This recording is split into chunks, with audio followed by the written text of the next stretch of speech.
Let's pray. Heavenly Father, remind us who we are. In Jesus' name, amen.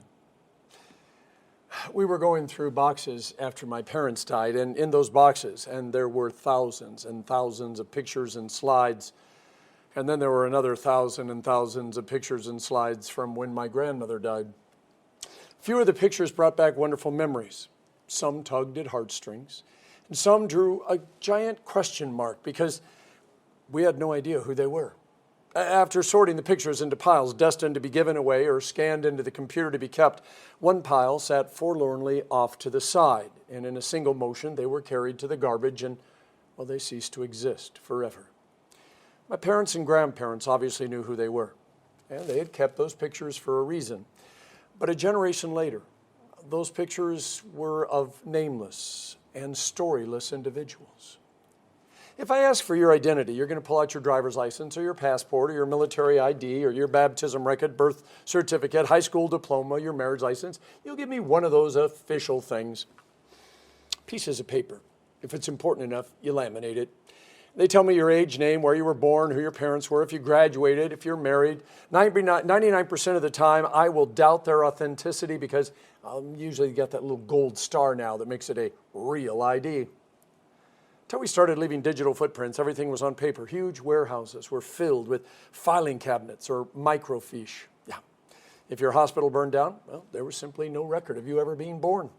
If a clerk mistyped or misfiled you, you ceased to exist, at least on paper. Yeah, a letter from a trusted source might vouch for you. And by the way, back in the old days, if you had a baptism certificate, that was almost as good as a birth certificate. You knew the people you lived near, worked with, and did business with, and chances are your parents knew their parents and their parents and their parents. You weren't a binary code on a magnetic strip. You were a real person with a name and a life and a story. But unless you were a Hollywood or sports star, no one outside your community knew who you were. True story, when Roy Romer was the governor of Colorado, he flew to the West Coast for a meeting. The problem was he forgot his ID, and he managed to get through the Colorado airport with no problem, but they were having a problem letting him back on the plane. Well, he'd made a big speech because he had been nominated by President Obama to head up some agency, and he was on the front page of the paper. And so he just walked over, grabbed the paper, showed it to the TSA agent and said, "That's me." And they let him on the plane. Yeah, most of us can't do that. Your footprint was your children, your job, your family name. Your name lived on so long as you lived on, or your children did. By the way, if you ever get to southeast Denver, Colorado, around Holly and Florida Street, you might find a subdivision that's called Chris Anna Park. The real estate agents are now using that old name to help sell something called 60s homes with a California twist. Chris Anna is named after my great-grandparents, Christian and Anna Noe.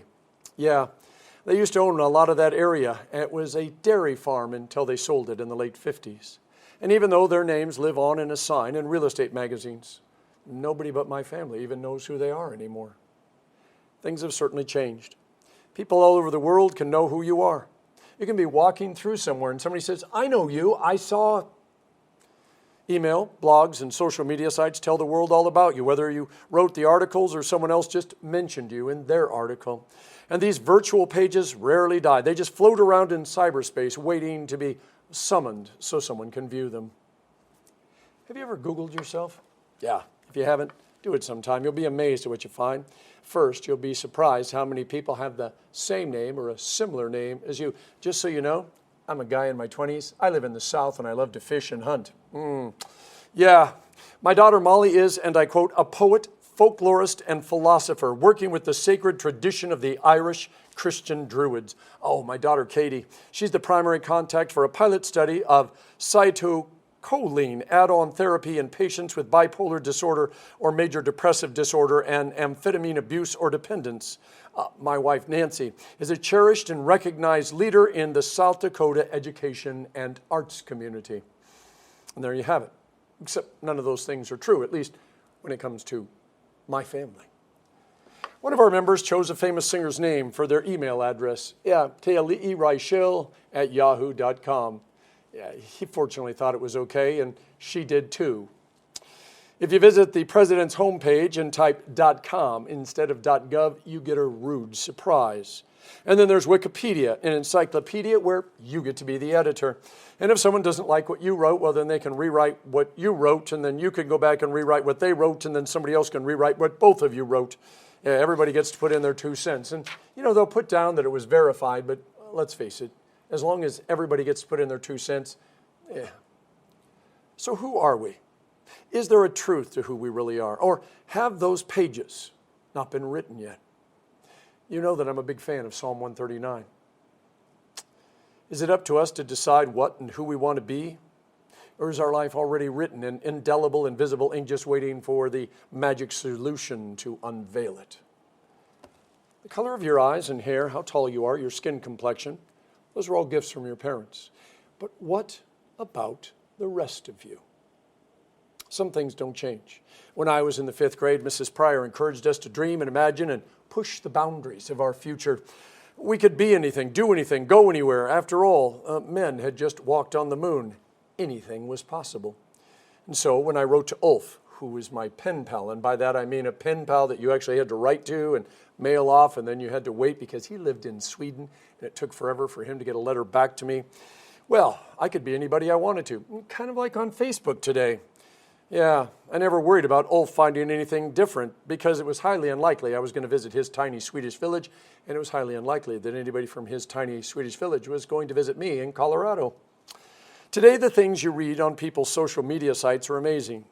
If we were to take a sampling from these things, it would just seem, well, that pretty much everybody in America is an Olympic athlete, a Rhodes Scholar, or as rich as Bill Gates.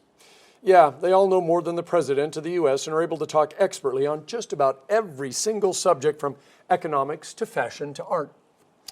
The church gets an average of 100 emails a week trying to give us millions of dollars or wanting me to speak at an international conference because they heard I was so good. Yeah, all we got to do is give them access to our bank account or write them a large check, which they will immediately reimburse once everything gets rolling. Yeah. It seems not everything on the web is real, but I'm not sure that everybody knows that. Your online ID, is it who you are, or is it just make-believe? If it is just make-believe, is there anything wrong with that? Is cyber fame so bad? Proverbs 12:9 says, better to be a nobody and yet have a servant than pretend to be somebody and have no food. If we run the politically correct filter on this verse, because it's not so good to have servants today, it says that we should desire to be nobody if it means that we have everything we need instead of pretending to be somebody and actually having nothing. Isaiah 32:7-8 says, the noble man makes noble plans, and by noble deeds he stands. God says we are someone by design. Your parents getting together, the genes they passed on to you, your talents, abilities, they're not by accident. God knew you before you were born. He wrote down every moment of your life, put it in a special book that he keeps really close to his heart. There is a purpose to who you are. Just like the keys in your pocket, there is only one lock that they will work in and one door that they will open. And you are just like that. Your key opens up, things in this world that nobody else can open up. So why would we want to be someone else? Power, greed, fame, ego, desire, revenge. Pick one, pick all of them. Could be innocent, just an April Fool's joke, or could be a virtual lifestyle change. Once upon a time, such an identity mirage would have been almost impossible. Today, it's as simple as turning on your computer. Did you know that Facebook has over 3 billion users? YouTube only has 2.7 billion. They're trying to catch up. 80% of the users, by the way, return to these sites every day and spend an average of 15 minutes, except on YouTube, they actually spend a little more. Some use it as a diary to tell the world everything that they're thinking, everything they're doing. Some write their dreams. Some connect to friends that they haven't spoken to or seen in years. Some rant and rave against the establishment. Some post their art and their music because they have no other venue. And the reason many people do it is the chance to be remembered. And in some of their minds, it makes them immortal. Psalm 53, verse 2. God looks down from heaven on the sons of men to see if there are any who understand, any who seek him. So who are you? Why are you? Why do you do the things you do? What do you plan on leaving behind as your legacy? See, there was a time when the footprints you left behind were found in your children, your life's work, your family, the thoughts, words, and deeds that you lived out in the community. You made your impact on the world one person at a time. And your greatest work, your most indelible legacy, was what you did for the next generation. Your personal focus was not on what you were leaving behind, but where you were going when you died and who you might be taking with you. Life was simpler because most people knew there were only two choices, and maybe they weren't 100% sure on how to get to heaven, but they knew that that's where they wanted to go. And so they spent their life saying, all right, how does this work? In Charles Dickens' Tale of Two Cities, Sidney Carton sacrifices his life for another, and he utters those famous words that a lot of people used to say. I haven't heard them for a while. It is a far, far better thing that I do than I have ever done. It is a far, far better rest that I go to than I have ever known. Heaven was as real to most people as the earth they stood on. Their legacy was important, but their eternity more so. Being remembered was not nearly as important as being saved. And if they were remembered, they wanted to be remembered as somebody who was saved. Things have changed. Even in the minds of faithful Christians, there is a doubt about what might come next and whether or not they have what it takes to get there. This is why our lessons today were so important. Thomas and Peter and the rest of the disciples. People want to be remembered. People want to make an impact. People want to leave something behind, and far too many are willing to sacrifice their eternity. They start to get them confused. They're more interested in this world and this life than they are in what this life and this world does for the next life. God looks down from heaven on the sons of men to see if there are any who understand and any who seek him. All those words you post, all those pictures and bio updates and videos you upload, yeah, God already knew all that. But he didn't see anything he didn't already know about you, because before he looked at the things you were leaving behind for the world to see, he read your heart. He looked deep inside who you really are, who you want to be, who you could be. And he loved you for just being you. Not the you want to be, not the you that you hope to be, not the you that, he just loves you for being the you that you are. Something you should know about God. He believes you are far too precious, far too important for your life to be nothing more than a few words or pictures or songs left behind. Those things are great. And if you leave them behind for the world to experience, that's fantastic. But more than things, God wants you to live on as his legacy. In Ecclesiastes 3:11, God tells us he implanted the desire in our hearts for us to live forever. Ecclesiastes says that we have eternity set in our hearts. John says if our name is written on that book, the book of life, we're going to live forever. It's that simple. How do you get your name written in the book? Well, the Bible says, believe on the Lord Jesus Christ, and thou shalt be saved. It really is that simple. I know we often make it a lot harder, but God knows that we're simple people and that we're forgetful people. If you're going to write music and books or take pictures or paint murals, if you're going to blog or make videos, use them to inspire others. Let them see Jesus through you. The legacy is not the song or the blog or the book or the picture. The legacy is that lives are being changed because of you.